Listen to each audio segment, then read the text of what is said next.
अस्सलाम वालेकुम व्यूअर्स, मैं हूं सरफराज तैमूर एंड वेलकम करता हूं आपको इन्फॉर्मेशन और बजीत बाट चैनल पर। और साथ ही उम्मीद रखता हूं कि आप सब खैरियत से होंगे, फिट फाट होंगे और अच्छे से काम में बिजी होंगे। दोस्तों, आज का जो मेरा टॉपिक है कि वो बजीत बर्ड में जो गंजे बच्चे पैदा होते हैं उसका इलाज, कि हम उसकी किस तरह ट्रीटमेंट कर सकते हैं। तो ये बच्चे इस बार गंजे निकले हैं तो इसकी कुछ रीज़न होती हैं, कुछ जो वजूहात होती हैं, उस वजह से ये बच्चे गंजे निकलते हैं।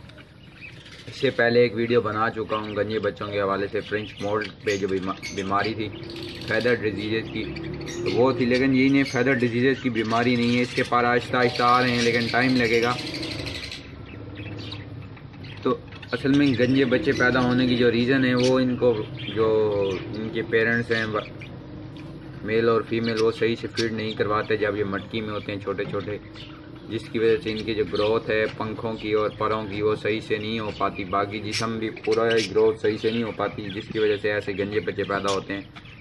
आप इनको ट्रीटमेंट करने के लिए या इनको अच्छा करने के लिए आप इन्हें पालक यूज़ कराएं हफ्ते में 2 से 3 बार। विटामिन दें आप एक दिन के गैप से। मैं अभी यही यूज़ करा रहा हूँ, इनको विटामिन दे रहा हूँ।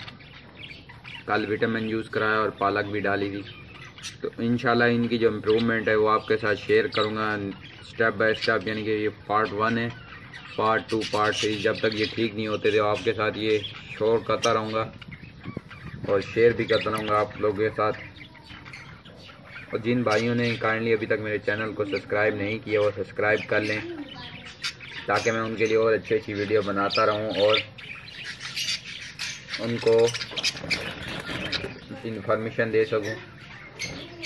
दोबारा बता दूं कि आपने इन गंजे बच्चों को जिनके यानी कि आ रहे हैं आहिस्ता आहिस्ता, उनको पालक और विटामिन यूज़ कराने हैं। और